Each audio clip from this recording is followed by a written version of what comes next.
Welcome to the Bitcoin Zodiac, the podcast that explores the intersection of finance and astrology, where we use a combination of spirituality and logic to help us connect the dots in the markets. Hosted by Corinne, Florence, and Marrinan, who both come from a diverse background, bringing with them a wealth of knowledge and experience in the realms of astrology, cryptocurrency, trading, philosophy, investment strategy, and of course, Bitcoin.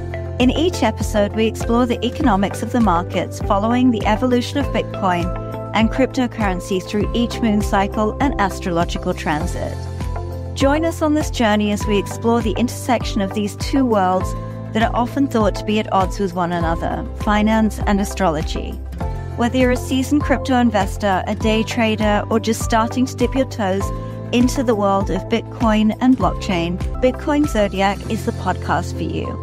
So sit back, relax, and come and expand your consciousness with us as we explore the world of the financial markets through an astrological lens.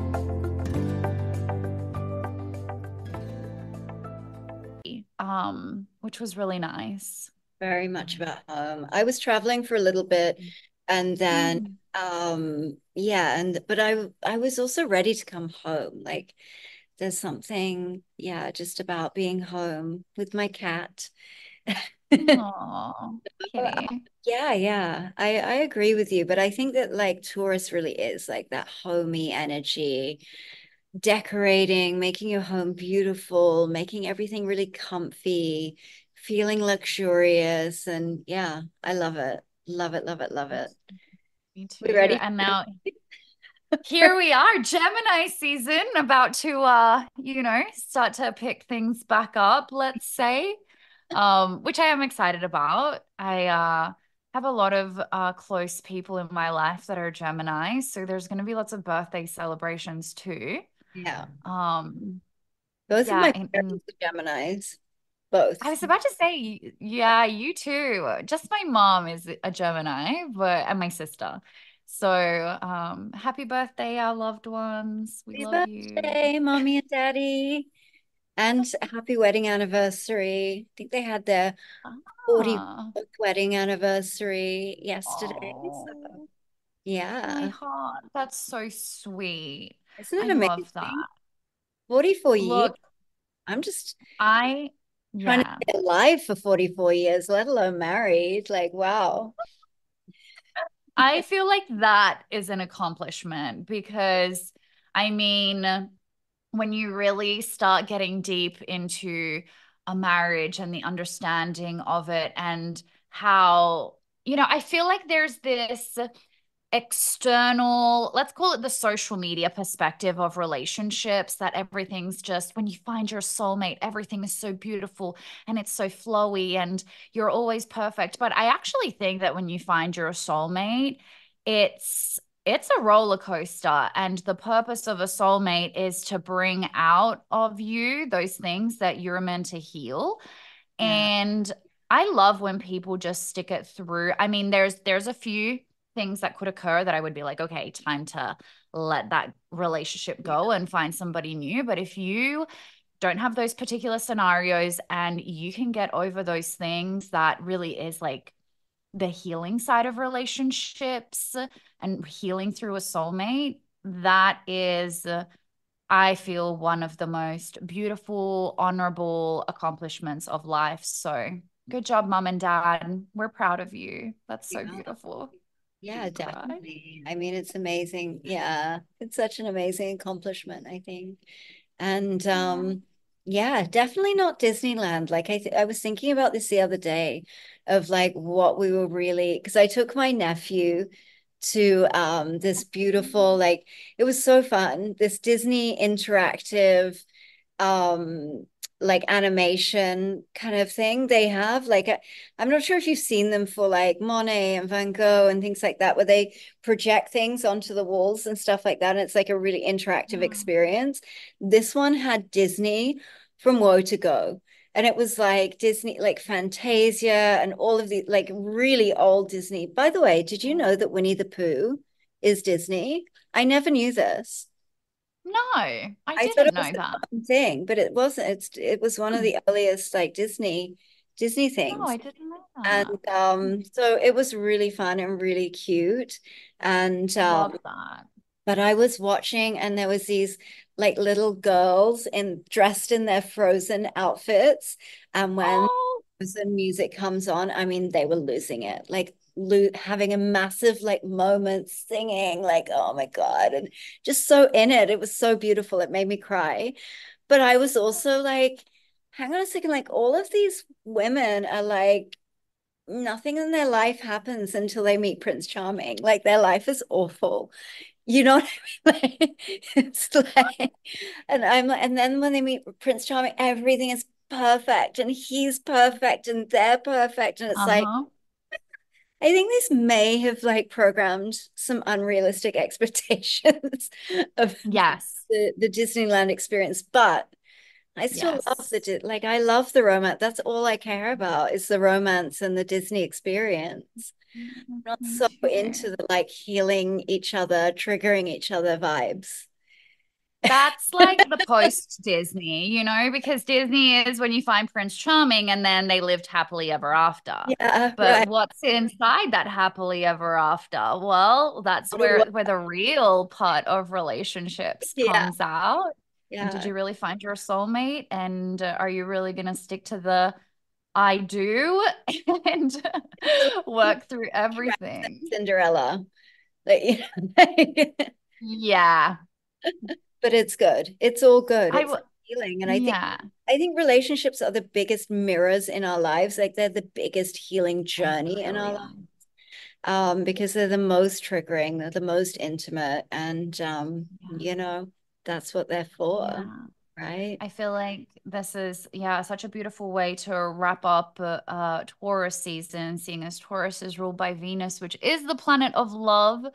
And Taurus is so grounding, but I actually learned that as a little fun fact, you are immediately attracted to another person before they, when you're like, oh, it was like love at first sight. It's actually like kind of love at first sight of their aura.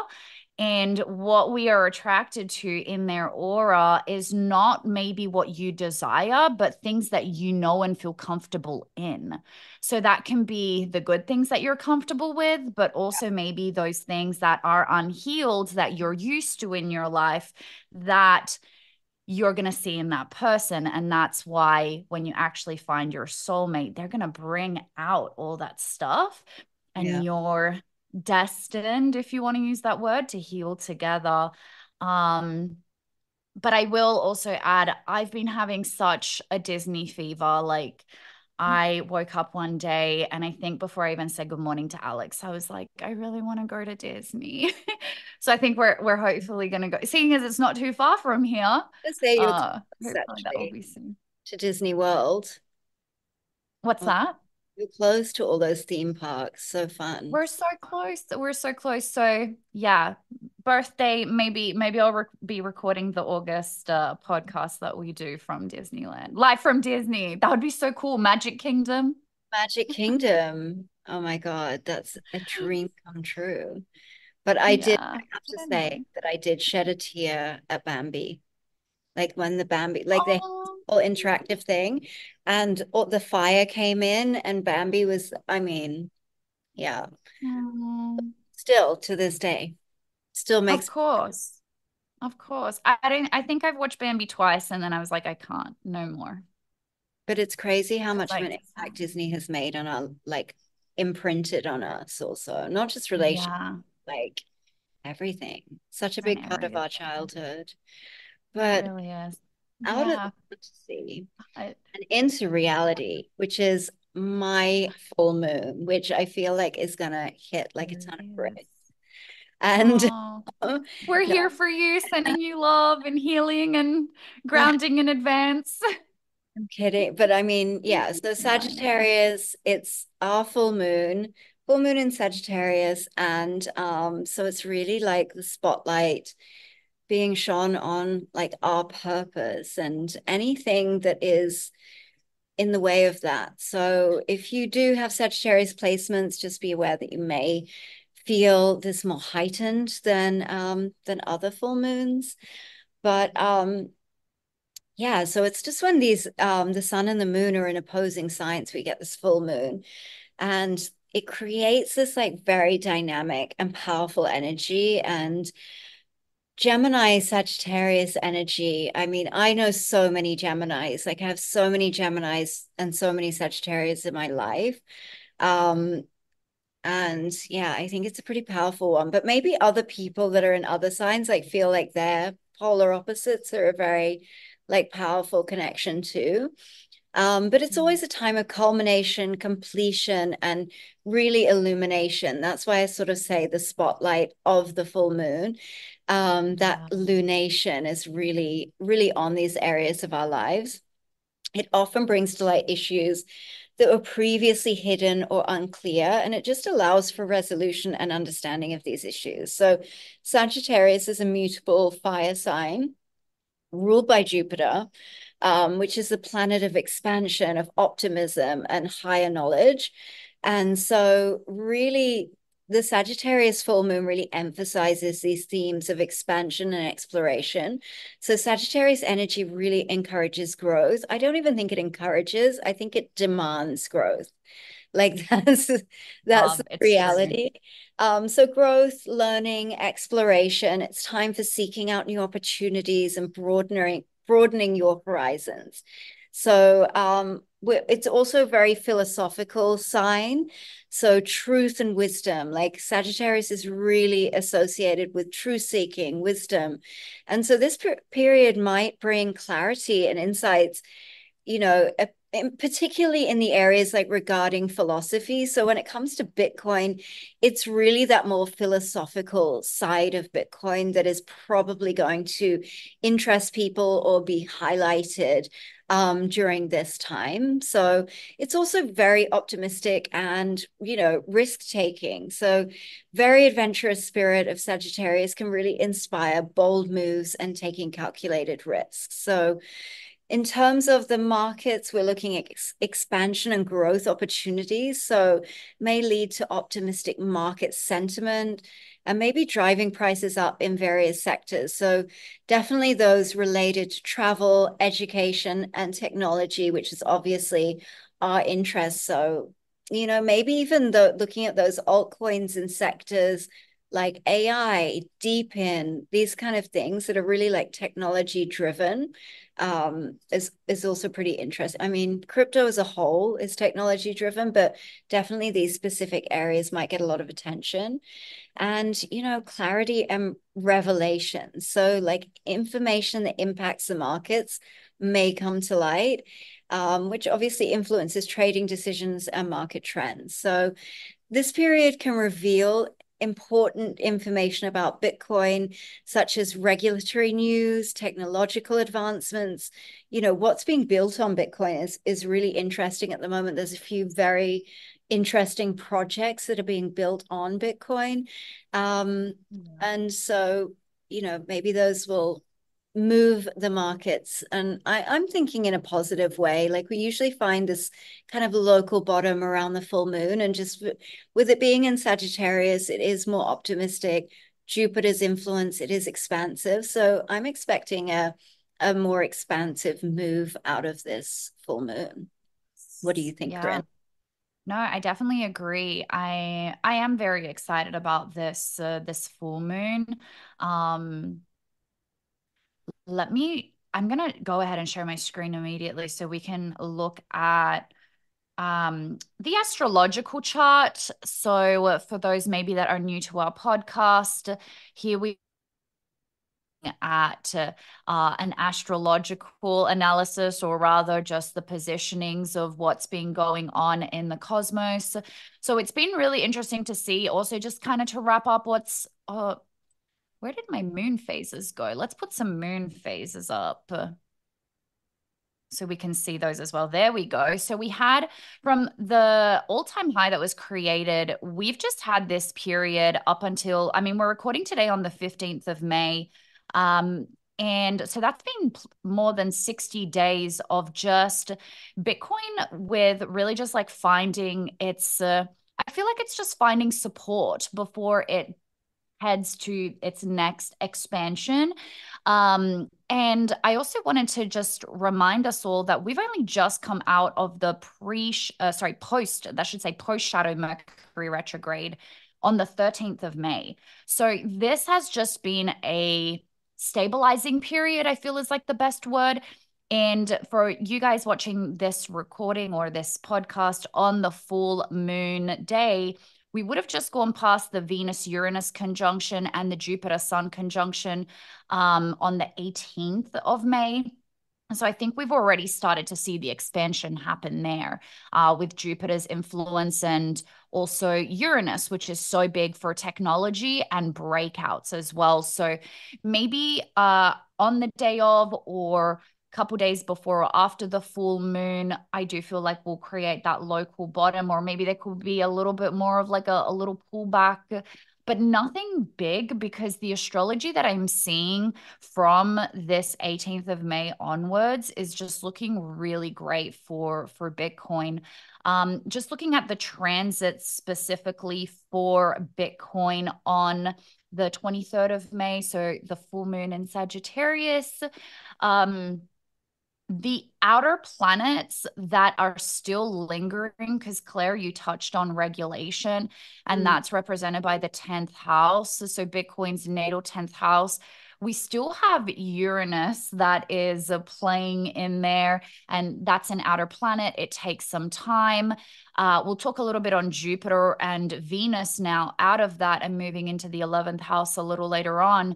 But now we've also had Mercury come in and be that and be in that 10th house. So with Uranus still in the 10th house, you know, this is potentially still some sort of sudden changes or disruptions, in particular when it comes around regulation. And now with Mercury that's come in and also joined Uranus, there could be an increased news or flow or announcements regarding the regulation. And that could either stabilize or destabilize. It just depends on the type of news that comes out. And generally, you know, that's just the volatility that we've been seeing for these past 2 months. So there's a little bit more of that to come, but it is starting to look a bit positive, a bit more positive. And also just touching still on the outer planets, we still have Uranus that is square the natal Neptune of Bitcoin. This is taking a while. Again, these outer planets take some time to go through, and that creates confusion and uncertainty around Bitcoin's long-term vision, ideals, and its role in the financial systems. So this aspect here was kind of what we have been seeing, these short-term dips in the market. But for us that, you know, we're here, we understand what Bitcoin is and its technology, we understand, or hopefully that helps us with feeling less confused for its long-term outlook, but definitely a bit more confusion that creates for the short-term outlook. And another important thing is also that Mercury, while it's transiting, especially during these degrees in the 10th house, it is square the natal rising of Bitcoin. And we spoke last episode how that's really important, the rising sign in regards to the public image. So, or the public image of Bitcoin. And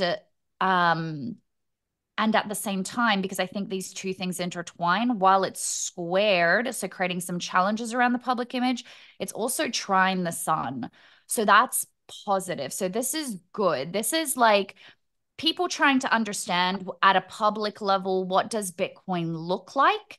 And with that positive trine, it's like, hey, this is Bitcoin's core identity being understood and publicly received. Like people are starting to understand its purpose more and more. So I wanted to touch on those because they're really showing up with this full moon. And to add on to the full moon in particular, or that particular aspect, so we do have the full moon occurring in the 5th house of Bitcoin while the sun is transiting through the 11th house. So the 5th house is creativity, but also risk. And if anything, I feel like this is empowering us for risk taking, of course, calculated and managed risk. But it's like, hey, this is a more favorable time to take a chance on Bitcoin. And with the sun going through the 11th house, then that is the community and the gains of the community as a whole. And so this is a positive thing for that potential expansion during this full moon time. And like I just kind of showed, I feel like, I mean, we're already seeing it today. Again, this is the 15th of May, we're recording this, but I do feel like we are headed in a more positive direction, thanks to this full moon, and of course these other various aspects that are occurring. Shall I touch on a few more aspects that I see happening in this full moon, Claire, or was there anything that you wanted to add to that before I go might just on? talk about, I mean, we did touch a bit on it a bit last episode, on the 23rd as well, the same, just a little bit, Yeah. a couple of hours before the full moon. We spoke about the Venus Mhm. conjunct Jupiter in Taurus. Yes. So we did already discuss it a little bit, but just to refresh, Absolutely. it's just such a beautiful aspect, actually, So conjunction. positive. Yeah, it's very Yeah. positive. So, Venus and Jupiter, we love both of them in terms of financial astrology. Mm. They also generally bring positive influences. So when they come into conjunction and they align at the same degree or close to, their energies really combine, creating this powerful and auspicious kind of influence. So Venus represents love and beauty and harmony, values, and also finances. And then, as we said, Jupiter symbolizes expansion, growth, abundance, and optimism. So this is why I feel like this full moon is going to be quite optimistic and quite expansive. And again, Taurus is the earth sign that's ruled by Venus, and so associated with stability, practicality, and material wealth. And when Venus and Jupiter conjunct in Taurus, the effects are just like magnified. So definitely in the areas of finance and also material security. So there's definitely some increased optimism that comes with this conjunction, a focus on wealth creation, like promoting growth and expansion, leading to increased opportunities for wealth creation. And Yeah. so we probably will see a market uptick in investments, particularly in sectors related to luxury goods, real estate, agriculture, and mining. So anything tourist related. And really, again, a focus on value. So Taurus influence like emphasizes that value and security. So, the focus is really going to be on intrinsic value of Bitcoin. Again, like you said, the long-term potential. And I think what's happening at the moment, or this cycle, is Bitcoin is really separating itself from crypto. So, It really is. yeah. So, I mean, you guys know that we are pro crypto here. We think that there's amazing innovation within crypto, but it's different to Bitcoin. Yeah, exactly. Mhm. So we're not in the school that like everything but Bitcoin is a shit coin, but we do believe that they're different. And so I think that that's really coming through this cycle because it's less retail driven and more, institution driven. And so I think we're going to see a little bit more of that. But I think, yeah, I think it's a really beautiful conjunction, and I'm It excited for it. is. Yeah. Yeah, and maybe this is a good, we can definitely continue and circle back because there's definitely a lot more happening around this full moon, in particular to Bitcoin's aspects. But just on that point of Bitcoin really is differentiating itself from the crypto space. And on the 23rd of May is also the first deadline for the SEC to make a decision on the Ethereum spot ETF, which we did touch on last episode as well. And I'm just really interested to see, actually, I might put this up so you guys can see as well the various deadlines, because it's just the first deadline, which is for Van Eck. Mm. Um, so the first deadline is on the 23rd, and this is the final deadline. So this is on the 23rd It's for Van Eck. You can see you have all of these other institutions that have other final deadlines. And the reason why majority of people are expecting maybe, or there's a inclination to expect a similar outcome to what happened with Bitcoin, was that when and I think it was ARK Investments had the first deadline, final deadline for Bitcoin. But what happened was that then all of them were approved despite their other deadlines when there was the final deadline for that one institution. So we're seeing now, all of this happening with Ethereum, waiting to see whether it's going to be approved or not. And I think that one of the biggest question marks when it comes to Ethereum and whether or not it will be approved or not is kind of this question around, is the SEC going to class Ethereum as a security or not? And because if it is a security, then they cannot approve the ETF. That's from my level of understanding. And what I just found funny, because especially when I teach, I want to show okay, so can we define a security? What is a security? And so I went and looked at that. The SEC actually defines securities based on something that's called the Howey test, which is answering 4 questions. And this method was developed in 1946. A little outdated. A little outdated. And I'm just I kind of just want to be come on, get with the times, people. I love that Claire's just I'm just gonna sip my tea right now. Yeah. So it's just interesting to see. Say that again. Corinne spilling the tea. I just feel like it's a little ridiculous. There's a lot of ridiculous things happening in the world right now.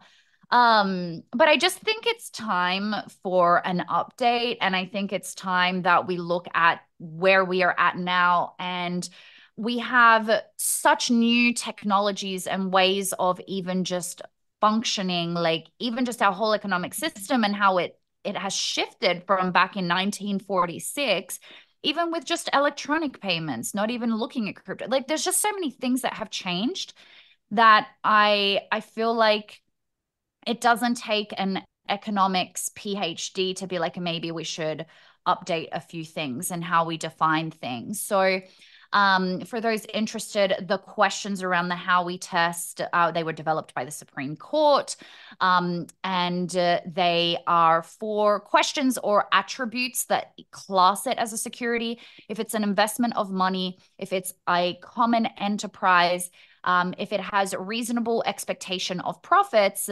and if there are managerial efforts of others. That's kind of to summarize it and make it simple.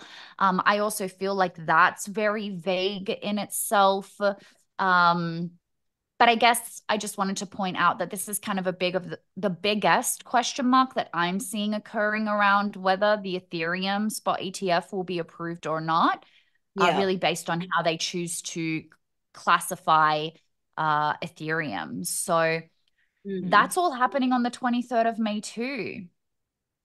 Interesting. Very interesting. Right? Yeah. So it may be alt season coming. I think if that does get approved at that time, which we're not saying it is, we obviously have no idea.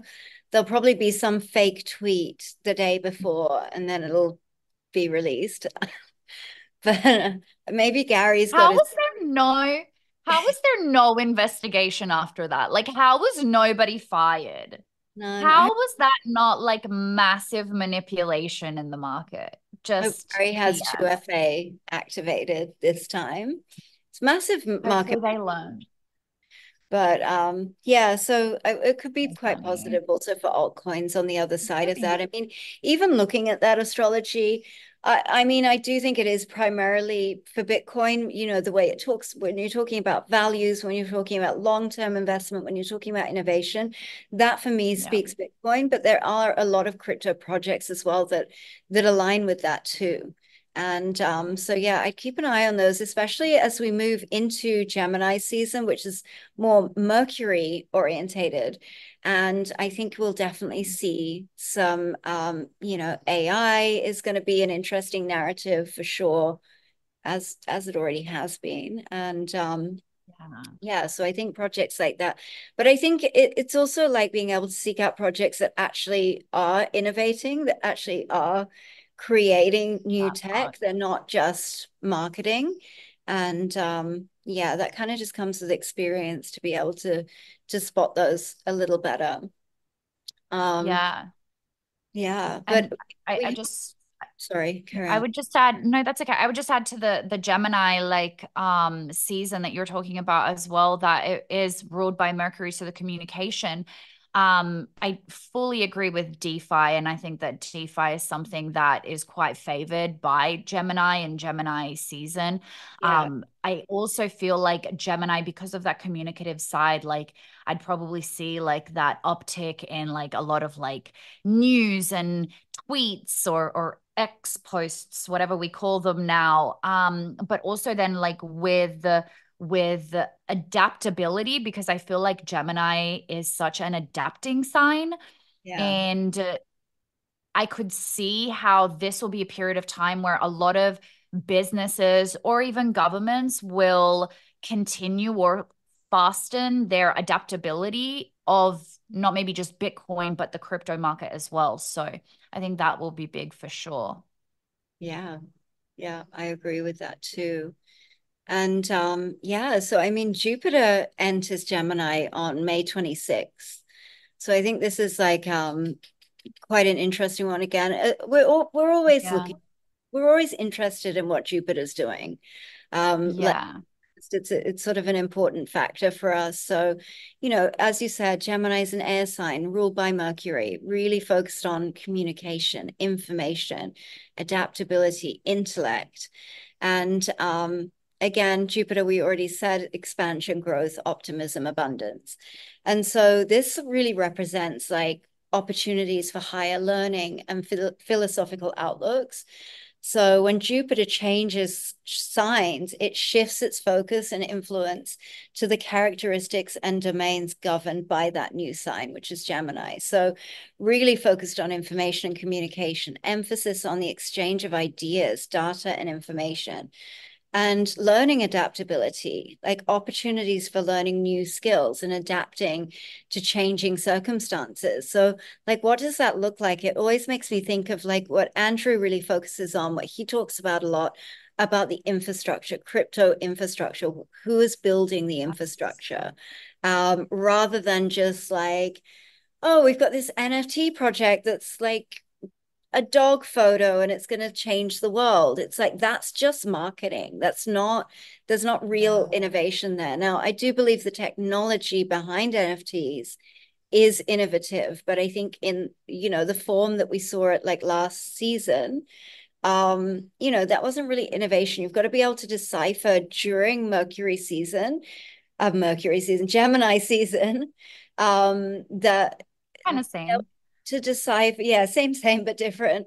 But yeah, but you've got to be able to decipher, like there is going to be an uptick in information coming at us, and so you've got to be able to read between the lines of like what actually is innovation, what's a new idea, or what's just spin. And I think that's going to be important. So also focus on networking and connections. So building networks and building connections. So I think a focus on communities and things like that as well. We probably will Yeah. see increased market activity. So just that dynamic Mhm. nature of Gemini combined with Jupiter's expansive energy can really lead to like increased trading activity. And a bit more volatility than we saw in Taurus season. Um, Yeah. and so like information driven sectors may see significant growth. Um, I also think in terms of Bitcoin, news, rumors, and information will really play a critical role in Bitcoin's price movement. So staying updated is like important. And again, Like, look at where you're getting your news from. Like, don't take financial advice from CNBC. Like it's not Or Jim Cramer. yeah, he's definitely a sell signal. Opposing a contrarian signal for sure. Yeah, so Jupiter entering Gemini really brings this wave of information-driven energy to the markets. And so for Bitcoin, this translates into volatility, as I said, and a focus on the innovation and the technology side of Bitcoin. So there's a lot happening in the macro markets at the moment, and the bond markets, which I will talk about a little bit later. But this is like why we shift our focus to the actual like innovation of Bitcoin, why it was created, the problems it solves. And so I think that again is going to become a focus.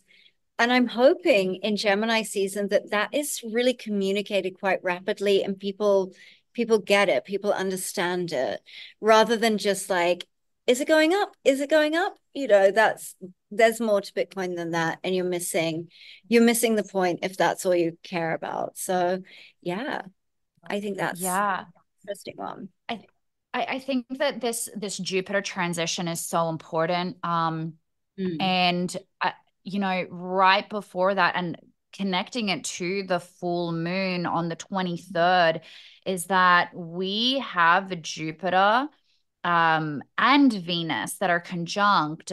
They are right on the 29th degree of Taurus, right before they make that shift. And so I think it's important to touch on that as well.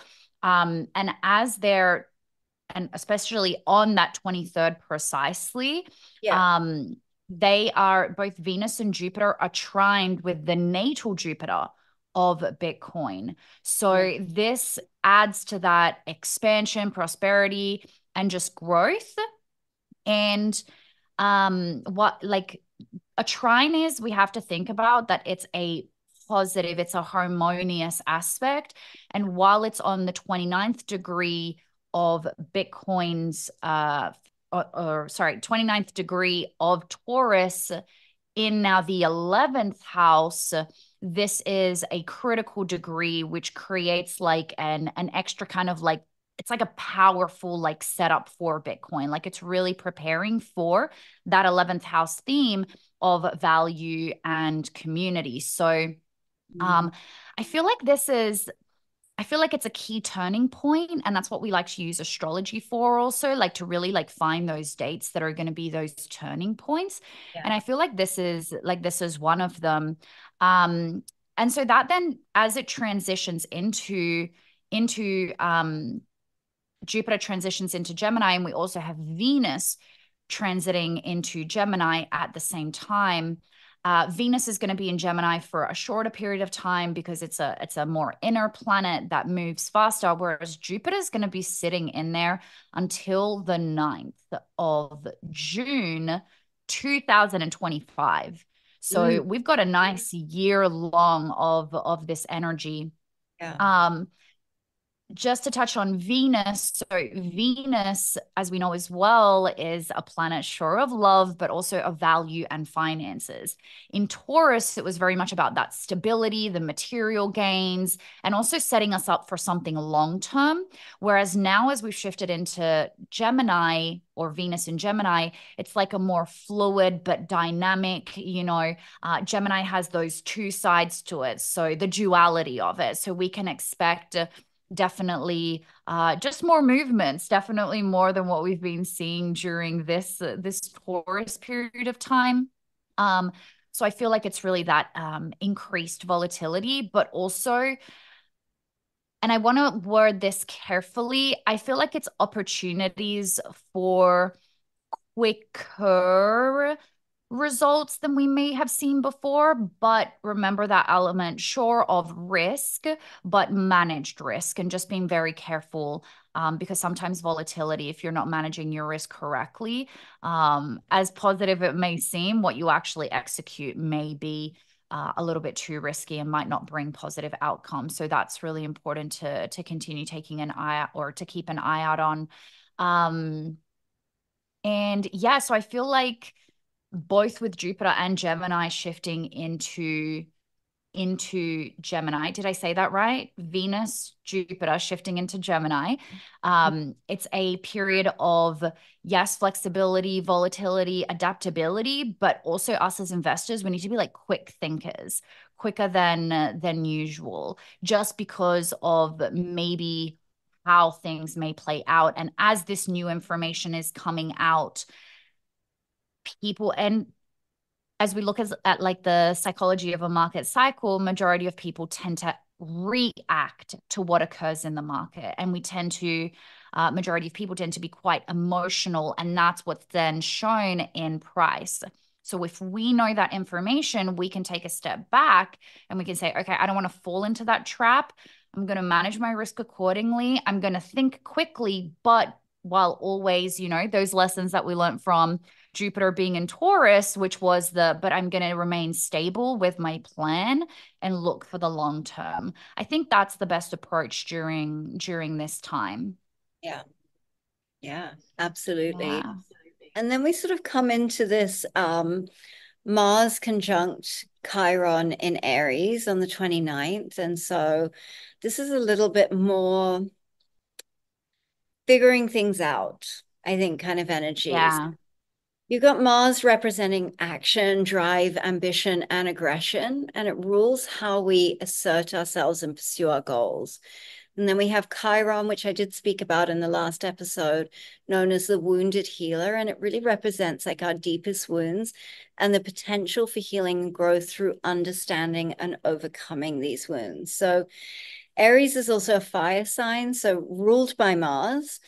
So associated again with initiative, courage, and very much a pioneering spirit.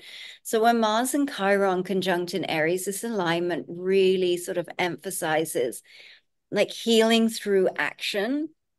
So it brings the potential for like healing very deep issues through assertive action. So we'll be confronting our weaknesses. There may be a focus on addressing the vulnerabilities and transforming them into strengths. So when it comes to Bitcoin, I think that there are some, sort of not in the technology itself, not in the code or anything like that, but it's sort of, I think we will see there are some differing values within the Bitcoin community, let's say. And so I think that we'll see this as a bit of time. If you enjoy that, get onto crypto Twitter. I'm sure it'll be really fun for you. I don't It will be. I don't really enjoy arguing with strangers on the internet, so it's not for me, but you do you. But yeah, I think there's a very like dynamic and impulsive energy. And the combination of Mars's assertiveness and Chiron's healing can create a really charged atmosphere, encouraging bold, but sometimes impulsive decisions. So this period can really encourage like very bold moves and innovative strategies. So sectors like Bitcoin, I mean, for the rest of the world, for us, we see Bitcoin as risk off, but for everybody else in the world, every other investor, they see it as risk on. So this might be a time when people are more likely to take that bold step, take that risk, and move into risk on assets. But yeah, so sectors that are pioneering new technologies or methodologies may see increased activities. And I think the key thing there is technology, methodology. So Bitcoin is not only a new technology, it's also putting forth a new way of doing things. So also there's opportunities to address and resolve financial challenges or past mistakes, so leading to potential recovery and growth. But just want to be a bit careful because there may be some risk-taking behavior. So as I said, investors might be more inclined to be risk on during this period, and it can lead to like speculative trading, overhyping, and maybe, but potential price surges as well. So just look at that. But really the focus of this time is like actually confronting and addressing weaknesses. So there may be a focus on addressing vulnerabilities within the cryptocurrency market or even within Bitcoin, maybe security issues, regulatory challenges again. And yeah, that could affect Bitcoin's price for sure.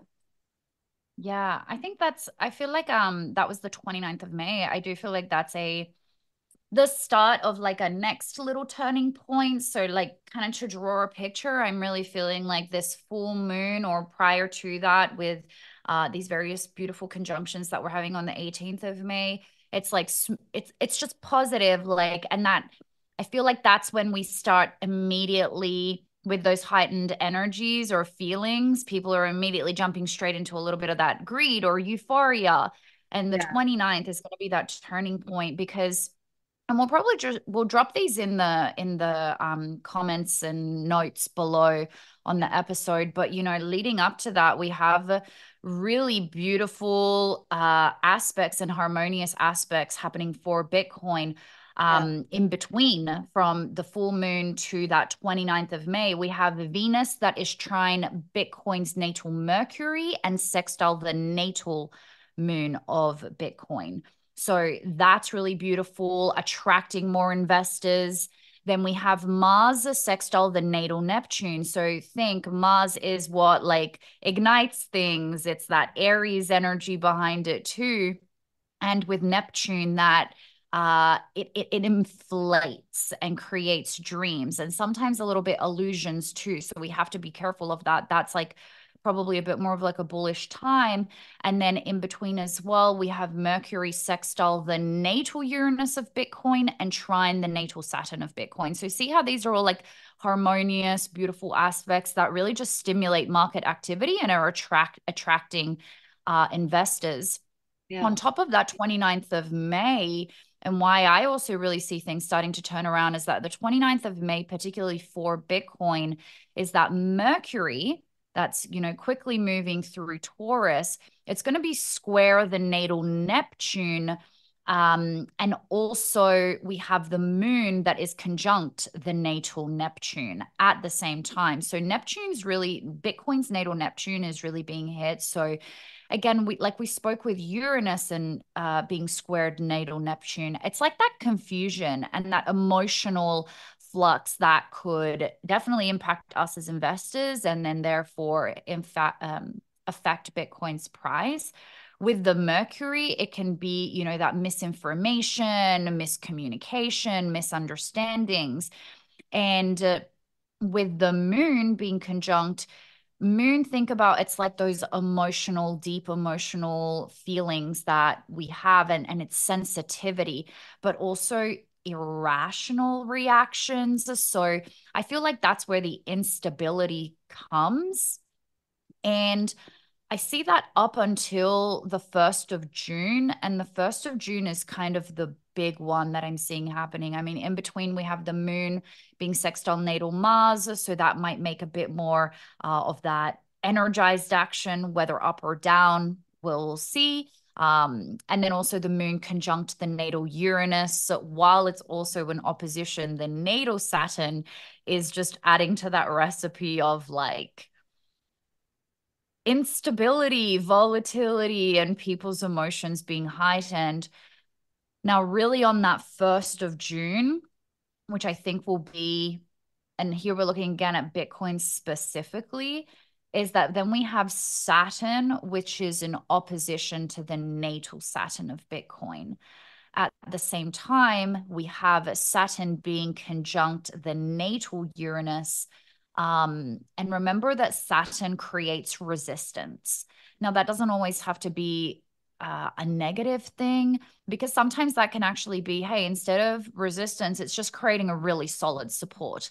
So if we're seeing Bitcoin's price drop there, that's actually probably for us as investors a good time to be like, hey, Saturn's really involved here. This is creating a really solid support. Of course, back that up with your technicals.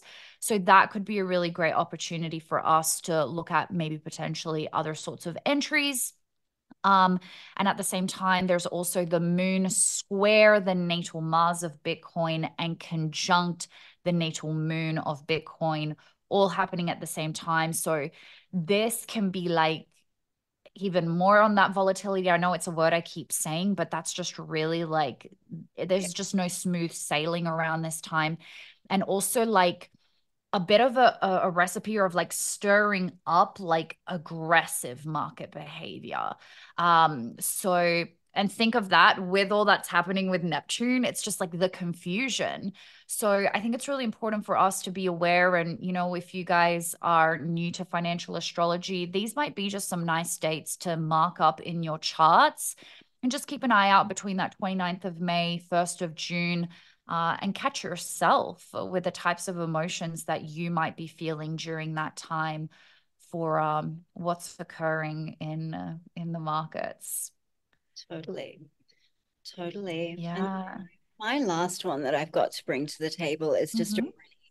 fun, positive one. Again, Venus, Yay. loving Venus.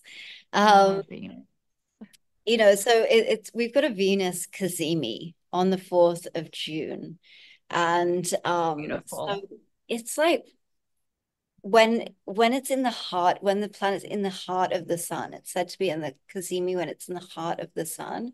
And so this position is considered like really powerful and auspicious state, really amplifying the planet's positive qualities. So we had a Jupiter Cazimi like this week, and Oh, then we have now the Venus Cazimi, which is so exciting. And so so again, beautiful. it's in Gemini, so enhanced communication and negotiation. So when, you'll often hear us talking about Mercury retrograde, and we're like, don't get into it at this time.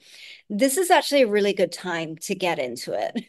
If you want to, in a Yes. very like loving, constructive, in a way, what Corinne was talking about, like in a relationship where you're like kind of healing each other and you're like through triggers and through discussions and growth. This is a really good time for that. So enhanced communication and negotiation. So it's like a harmonious influence of Venus combined with Gemini's communicative nature can really lead to improved negotiation skills and just clear communication, clear understanding.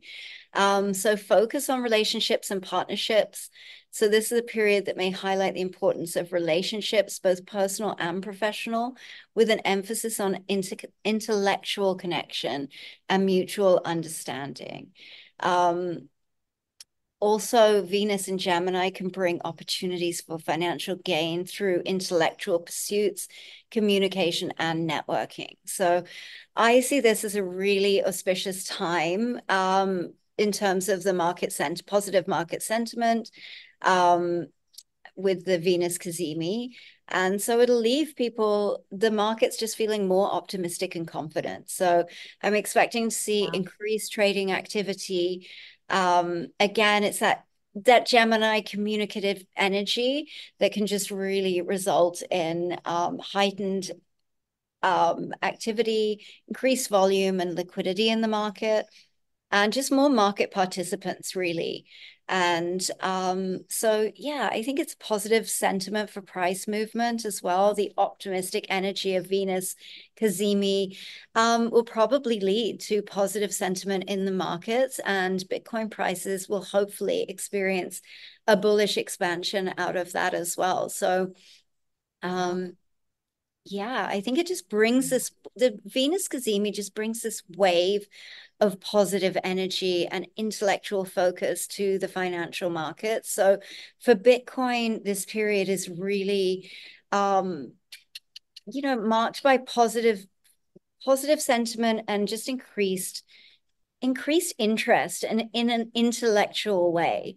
It's not just like, oh, my friend told me to put money into this and like hopefully it'll go up. It's like, no, it's like in a very like intellectual understanding what Bitcoin is, understanding how to trade if you're going to trade, like those kind of things. So investors should really leverage this optimistic market conditions and focus on technology, communication sectors, and really stay informed about what's going on in the market, what's being communicated, any news. Like I always overlay news on top of my trading, and I Mm. really recommend that because it really is used to shift the market. And so you can kind of get a heads up if you look at when there is news coming out in the markets, and get a bit of a heads up on when those pivot points in the markets may be, as well as our layer of astrology over the top too.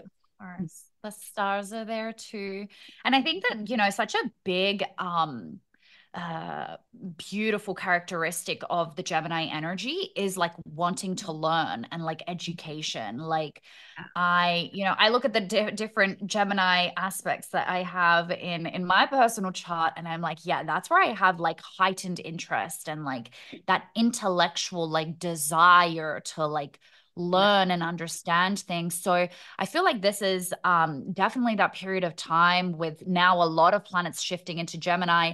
I mean, around that time as well, I believe it's the 3rd of June, 3rd, 4th of June, we also have Mercury going into Gemini. So that's so harmonious after this, I'm going to call it icky period of Mercury being in retrograde and just this whole April period. Of just Mercury being in retrograde, like things are not aligned, things are not like, they're not harmonious, and now finally Mercury is at peace in that Gemini energy. Like, it's a lot of news will be coming out, there's going to be a lot of chattiness, but I feel like it's going to be favorable. With Bitcoin, I did see that there's a bit of a square. So Mercury is going to be squared the natal Venus of Bitcoin.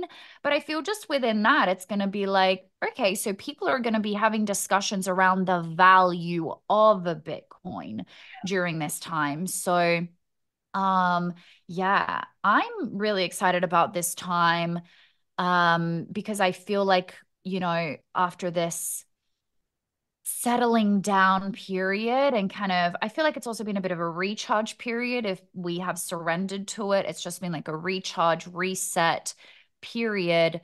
Now we're going to see things start to move again and start to bring, I don't love to use the word excitement, but it is a healthy excitement. Yeah. Yeah. And so that's where I think really make sure for all of us that have been sticking through this period, because I've seen people drop off crypto already. It's only been 60 days since the all-time high. We had a new all-time high. It's only been 60 days. But so many people are like, nah, crypto's boring. Yeah. Is the bull run over? And I'm like, we ain't seen nothing yet. Like, the outer planets are aligning so beautifully. We've been saying this for now, like several episodes. The outer planets are aligning for Bitcoin and crypto and technology so beautifully. Yeah. And this was just kind of like the test to see like, yo, who really wants to stick this through? So don't go anywhere. Like, really make sure that you're locked in this time and stepping into this learning even more energy with Gemini. Absolutely. And we have at the end of this episode, we're going to do some of our own technology Gemini announcements. So stay with us. But first, I'm just going to talk about some of the craziness that's been going on in the world, in the macro markets, in the bond markets this week. Absolutely wild. So first, I'm going to share this tweet from Elon Musk. And I just want you guys to keep this in mind. While we discuss the next thing that we're doing. So can you guys see that? Yes, it is open or So shared now. Yeah. he's basically just saying, initially he's got the rules of monopoly rules. What if the bank runs out of money? Some players think the bank is bankrupt if it runs out of money.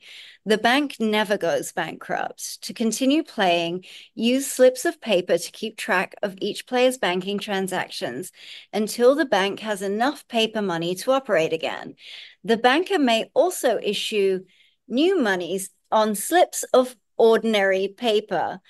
And so he's titled this tweet, How the Federal Reserve Works. And so I just want you guys to keep that in mind as we talk about what happened in Japan this week. And between the US and Japan, no major news outlets covering it at all, but make no mistake, it is actually huge. This tweet from Marty Bent on the 9th of May really kind of spells it out. So bailing out the banks is cool and all, but bailing out the central banks is even cooler. So that's basically what America has done, is they've upgraded from bailing out the commercial banking sector to now bailing out central banks. Now, the reason that they did this, so I'll read a little bit into this and then I can explain the backstory of it. But the Bank of Japan, we've talked about it. We talked about it in our last episode, I believe, or maybe the episode before, has been really struggling to defend the Japanese yen from debasement for the first 4 months of this year, as the pressure of higher interest rates begins to crack the facade of 30 years of heavy monetary intervention. A couple of weeks ago, the USD yen pair popped above 160 for the first time since 1992.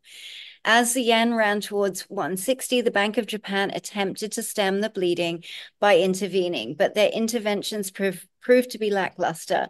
The yen recovered to 52 against the US dollar early last week, but then climbed right back up to 155, where it sits about now. So the inability of the Bank of Japan to prevent the yen from running higher obviously spooked the US Treasury and the Federal Reserve, because yesterday morning it announced that the US and Japan had agreed on a Forex intervention plan via a swap line through which the US will supply Japan with dollars in exchange for yen. The reason that the US is stepping up to help with this intervention is because Japan is the largest holder of US treasuries in the world. And the last thing that US needs right now is for Japan to be selling its treasuries en masse so they can get dollars to defend the yen. I imagine the conversation went something like this: don't touch those treasuries, we'll just give you the dollars. So I mean, this is insane. It's completely unprecedented. Not sure how long it can go on for, because, but I mean, who knows? It could go on for the rest of our lifetime. It could unravel tomorrow. But really, as he sort of insinuated, as Marty insinuated in this article, this isn't really the United States going, well, we love you, Japan, you're a loyal ally. There is an element of that, but it's about Japan is the largest holder of US debt in the world. And I don't even know what would happen if they started dumping it. I guess we then would move to again, we've talked about this before, who would buy the debt? Who is buying the US debt? And at the moment, Japan they've been the main buyers. But I guess it would go to the buyer of last resort, which would be the Federal Reserve itself. So I think we have officially moved into the economic era that I'm going to call robbing Peter to pay Paul, because they really are just supporting the yen so that they do not sell their debt. And this, in essence, is, I think, if you guys remember, maybe about 4 months ago, we discussed the bond market, and I said, keep an eye on the bond market. How will the US bail out the bond market? Well, this is part of it. This intervention is part of that. And so, yeah, it's really, really interesting. As I said, completely unprecedented. The debt stack has kind of moved from the consumer to business to the banking sector to the state level, and now it's at the central banking level. So, yeah, really interesting. Wild times. Wild that it's not even being reported on any other news outlet, on any of the major news outlets, and certainly not being presented in that way. But also about 6 months ago, we were discussing like the Fed pivoting, the Fed printing money, and the printing of dollars. And I said at that time, the OG Bitcoin Zodiac viewers or listeners that would have been at that time, that they have to print dollars. Like there's no if will they. But as I said at that time, it may not look the way that we expect it to. So make no mistake, it doesn't look like 2020 when they were printing stimmy checks and giving it directly to the public. But they are printing dollars. They are printing dollars. So it's really interesting. I think it was Mike Alfred that maybe tweeted as well about this and said basically, buckle up and hold on to your fixed assets, hold on to your Bitcoin, hold on to your fixed assets, and just Yes. sit back and enjoy the show, I think. So Yeah. let's see how that all plays out. But yeah, just remember Elon's wise words about how the Federal Reserve works. They never go bankrupt. They're happy to bankrupt you. They're happy to debase your currency, but they don't, they just continue printing Yeah.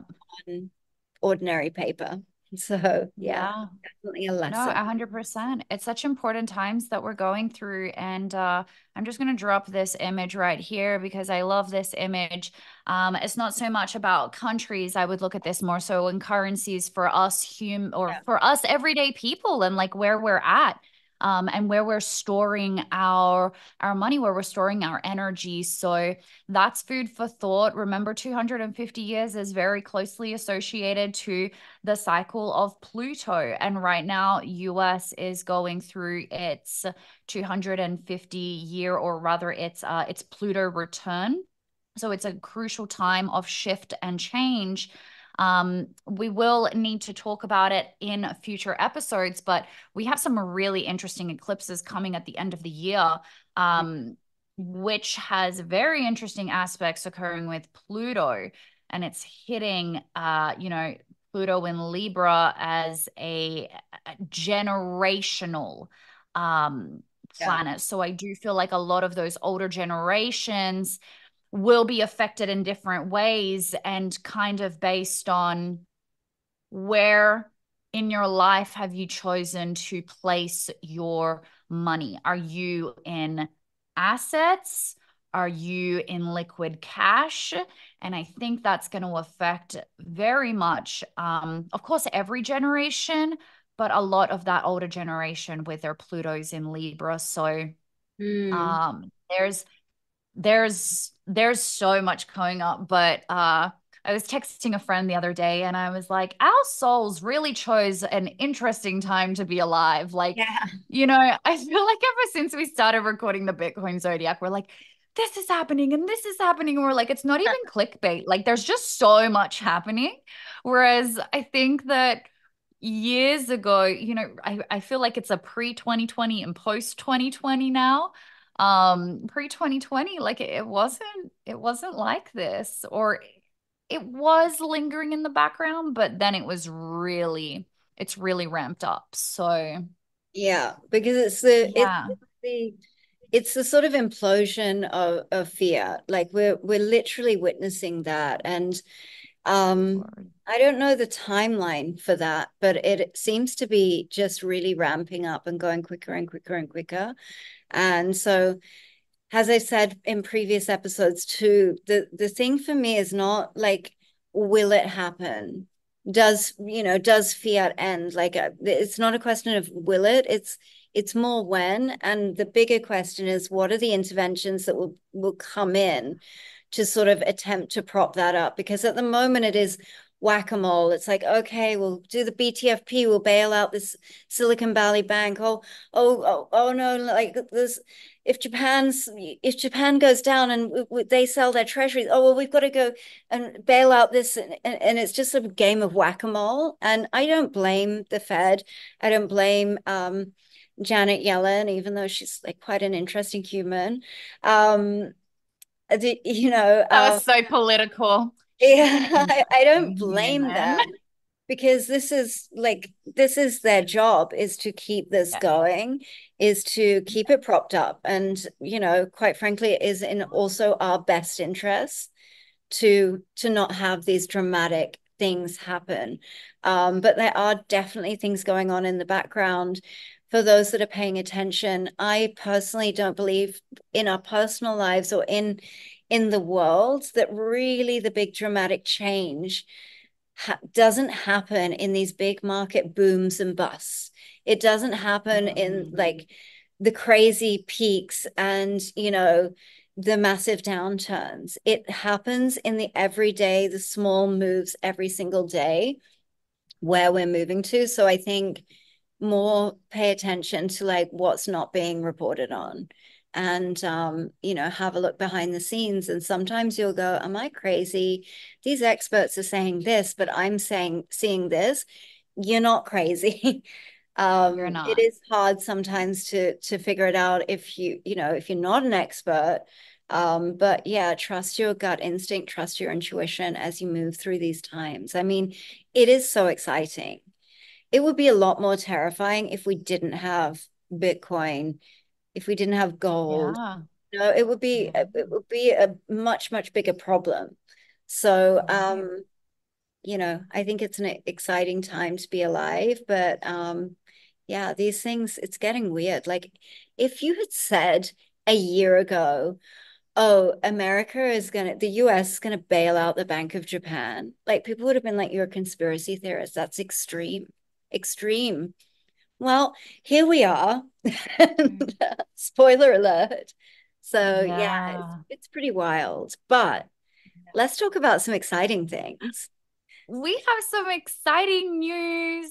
Speaking of progress and expansion, They and value, Yeah, innovation, and value, of course. And I think the bringing tools that help us and support us during these times of change. Claire, would you like to do the honors? yeah, absolutely. So we have something very exciting to show you guys, um, to support you guys, and just to give you a bit more education and value from the Bitcoin Zodiac.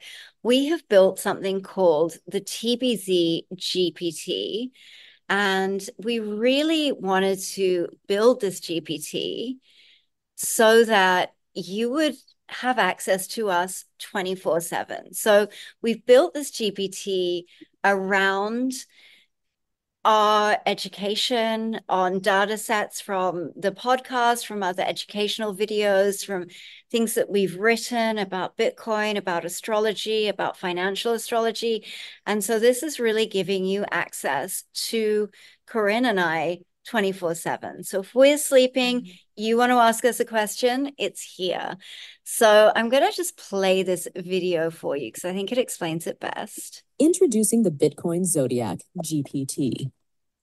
TBZ GPT is a specialized financial astrology expert designed to engage with the Bitcoin Zodiac podcast community, viewing the evolution of Bitcoin and digital assets through the lens of financial astrology.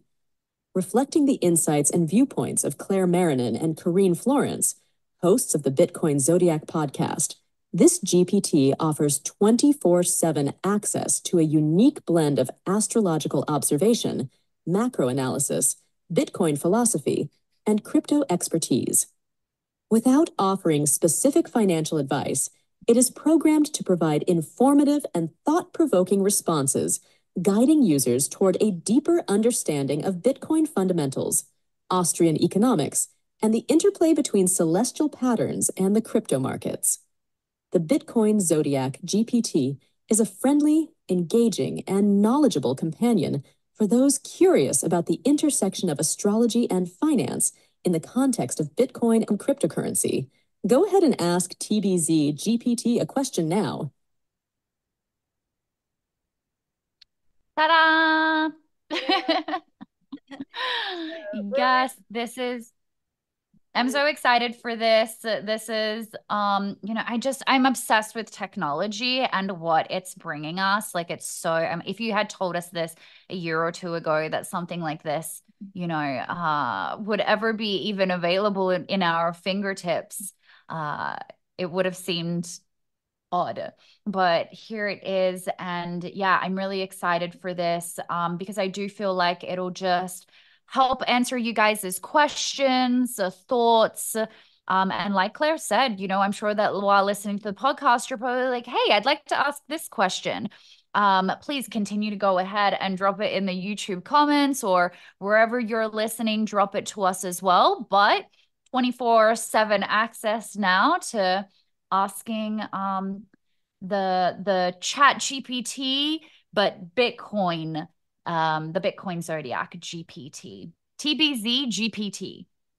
Yeah, absolutely. So we are doing a pre-launch of this for our Bitcoin community. So if you are wanting to purchase this with Bitcoin, you can go ahead and do this. It is live on our website as we're speaking to you. I just do want to point out that it is only compatible with ChatGPT Plus plans or above. So you have to have access to the GPT store and to be able to load GPT. So the free version of ChatGPT it's not compatible with. But other than that, I'm going to hand this over to Corinne, and she's going to give a little demo on how to use it and how to ask a question. Yeah, let's play and explore in true Leo fashion. So here it is. So this is our you can see that, right, Claire? And see Oh, there we go. Now it's going. So this is the Bitcoin Zodiac GPT. And just like, your kind of classic ask a question, drop some thoughts. So you can even have a conversation with it backwards and forwards. You would just drop your question here, but we can have a look at there's some questions that have already kind of been put on there. So what is so special about Bitcoin? What's the link between astrology and Bitcoin? I like this question.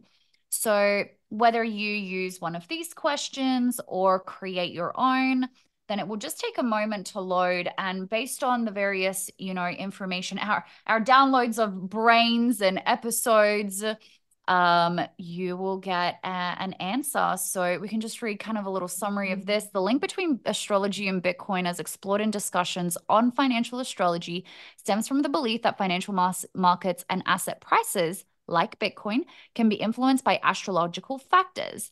Proponents argue that planetary alignments and movements can impact human behavior and decision-making, which in turn can affect market sentiment and trading patterns. So for Bitcoin specifically, it'll go ahead and break it down, the market timing, the investor sentiment, geopolitical and economic events, and personal financial decisions. So how astrology affects that, and therefore also goes and affects Bitcoin. So there it is, quite simple. Continue to ask it questions, play around, and give us feedback. Let us know how it is, what you find interesting, what value you get out of it, what you learned from it. We're excited. Absolutely. We're really excited. So we built this really as an educational tool. So it's there to support you in your journey in financial astrology so that you're able to eventually be able to map out Bitcoin's astrology yourself. Always listening to the Bitcoin Zodiac podcast, of course, but you'll be able to embark on this journey yourself, and like other crypto projects, you'll be able to analyze their astrology. And so this tool really supports you in that, and with this educational quality to it, so that you can really learn about financial astrology, and you can learn about all the fundamentals of Bitcoin as well. So if you have questions about, well, I mean, I think it's a really legitimate one. What makes Bitcoin so special?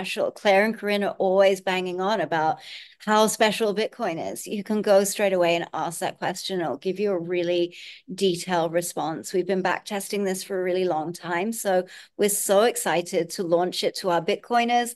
And then the following week, it will also be available for anyone that wants to pay in any other method as well. So super excited to launch this. And I hope you guys love it as much as we do. Yeah.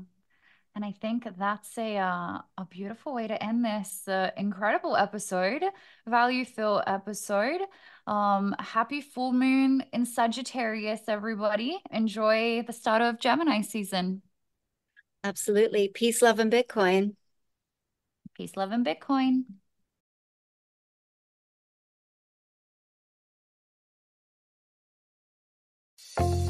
Thank you for joining us for another episode of the Bitcoin Zodiac podcast. We hope you enjoyed our discussions about the evolution of Bitcoin viewed through the lens of financial astrology.